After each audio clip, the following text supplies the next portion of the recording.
Assalamualaikum warahmatullahi wabarakatuh. Apa kabar anak-anak? Semoga semua dalam keadaan sehat dan dalam lindungan Allah Subhanahu wa taala. Hari ini kita kembali belajar pendidikan agama Islam dan budi pekerti. Sebelum memulai pelajaran, marilah kita membaca doa belajar terlebih dahulu. Bismillahirrahmanirrahim. Rabbi zidni ilma warzuqni fahma. Ya Allah, tambahkanlah ilmu kepadaku dan berilah aku pemahaman. Amin. Hari ini kita memasuki pelajaran kelima, Aku Cinta Nabi dan Rasul. Submateri yang kita pelajari adalah B. Kisah teladan Nabi Musa alaihi salam. Kisah teladan Nabi Musa alaihi salam. Nabi Musa alaihi salam lahir di zaman Raja Fir'aun. Di masa itu, Fir'aun memerintahkan setiap bayi laki-laki yang lahir harus dibunuh karena pengaruh mimpinya. Menurut ahli nujumnya, mimpi Raja Fir'aun menandakan akan lahir seorang bayi laki-laki dari Bani Israel yang kelak akan membinasakan kekuasaannya. Raja Fir'aun terkenal sombong dan mengaku dirinya sebagai Tuhan. Allah Subhanahu wa taala melindungi Nabi Musa alaihi salam dengan menurunkan ilham kepada ibu Musa alaihi salam agar anaknya Musa alaihi salam dimasukkan ke dalam peti, kemudian dihanyutkan ke dalam sungai Nil.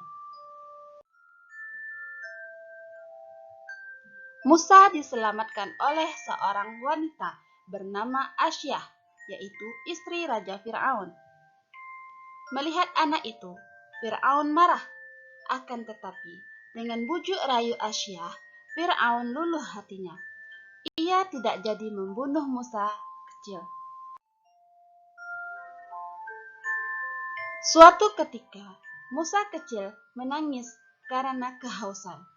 Asyah memerintahkan pengawalnya untuk mencari ibu yang dapat menyusui bayi itu. Maka berdatanganlah wanita-wanita yang ingin menyusui bayi Musa alaihissalam. Namun, setiap kali ada wanita yang hendak memberinya susu, bayi Musa alaihissalam tidak mau. Ia tetap menangis. Hingga akhirnya datanglah seorang wanita bernama Yukabat. Wanita ini menggendong dan menyusuinya. Seketika itu juga Musa kecil terdiam dan berhenti menangis sampai tertidur nyenyak. Mereka tidak mengetahui ternyata Yukabat adalah ibunya sendiri. Setelah diketahui demikian, Asyah meminta agar Yukabat tinggal di lingkungan istana untuk mengasuh Musa kecil. Yukabat pun bersedia dengan senang hati mengasuh anaknya sendiri di lingkungan istana Fir'aun. Nabi Musa alaihi salam telah diberi Allah mukjizat, yaitu tongkat yang dapat dijadikan ular. Tangan Nabi Musa alaihi salam dapat mengeluarkan cahaya dan menjadi pelindung baginya dari ketakutan. Kedua mukjizat inilah yang dijadikan Musa alaihi salam untuk melawan Fir'aun bersama tukang sihir. Suatu ketika, Nabi Musa menemui Fir'aun. Kedatangan Nabi Musa alaihi salam di Mesir membuat Fir'aun marah dan menuduhnya Musa alaihi salam sebagai tukang sihir yang hendak mengusir Fir'aun dari negeri itu. Musa alaihi salam telah mengingatkan Fir'aun, "Janganlah kamu membuat dusta, nanti kamu dibinasakan dan mendapat siksa Allah Subhanahu wa taala." Fir'aun dan tukang sihirnya tetap saja melawan dan menantang. Akhirnya Musa alaihi salam meladeninya dan berkata, "Kalau begitu, kumpulkanlah semua tukang sihirmu datanglah beramai-ramai. Kita berjumpa di suatu tempat. Di hari perjumpaan itu, tukang sihir Firaun berkata, "Ya Musa, lemparkanlah tongkatmu lebih dahulu, atau kami yang akan memulai lebih dahulu." Sahut Musa alaihi salam, "Kamulah lebih dahulu."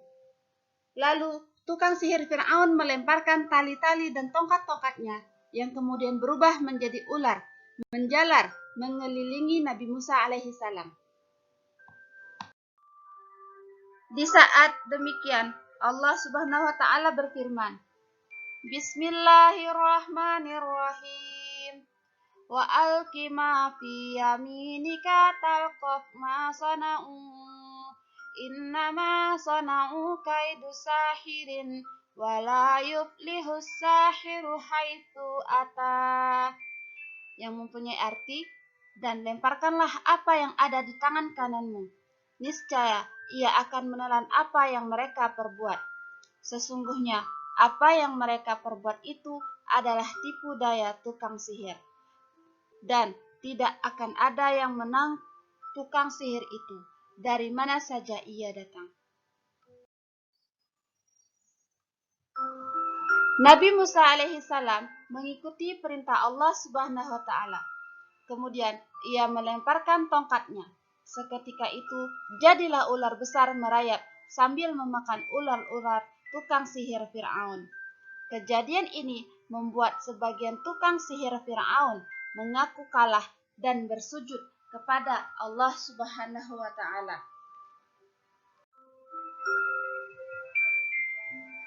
Karena melihat tukang sihir tersebut telah beriman kepada Nabi Musa alaihi salam, demikian juga istrinya, Siti Asia, maka Firaun bertambah marah dan ganas.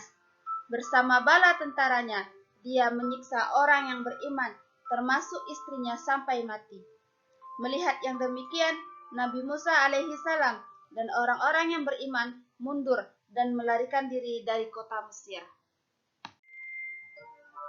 Firaun dan tentaranya terus mengejar Nabi Musa alaihi salam dan pengikutnya sampai ke dekat Laut Merah. Nabi Musa alaihi salam dan pengikutnya kebingungan. Di saat terdesak itu, turun wahyu dari Allah Subhanahu wa taala yang memerintahkan agar Musa alaihi salam memukulkan tongkatnya ke permukaan Laut Merah.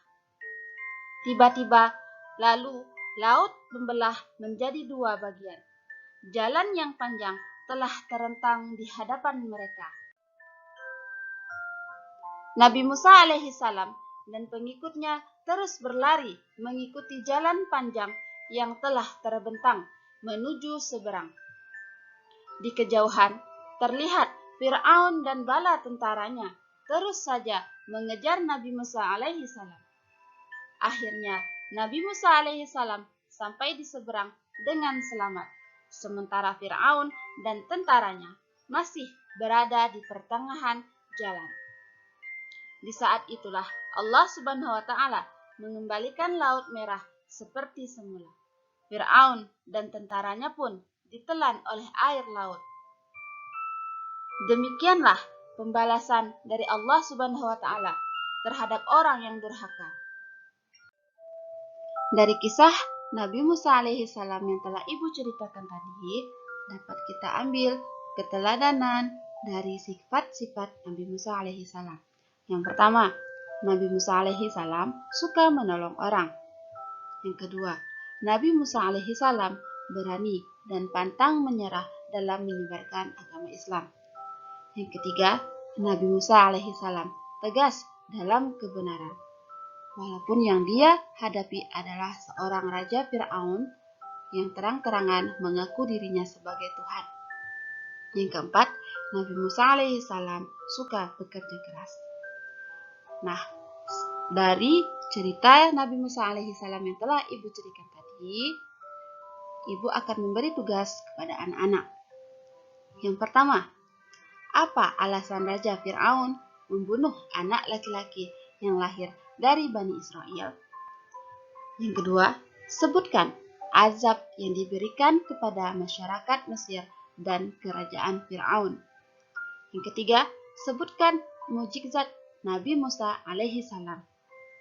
Yang keempat, buatlah ringkasan kisah Nabi Musa alaihi salam di dalam buku tugasmu. Demikian materi pembelajaran hari ini.